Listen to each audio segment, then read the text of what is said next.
तो आप सभी का स्वागत है एक न्यू वीडियो में। दोस्तों आज की वीडियो में मेरे पास एक 775 डीसी मोटर है। इस डीसी मोटर को चेक करके देखेंगे कि ये कैसे वर्क करता है और कितने में मिला है। दोस्तों वीडियो को लास्ट में बताएंगे। देखिए तो दोस्तों इसे देखते हैं कितना रफ्तार।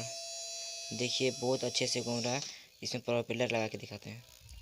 तो देख सकते हैं दोस्तों इसमें प्रोपेलर लगा दिए हैं और देखिए अब इसे घुमाते हैं कैसे चल रहा है। देखिए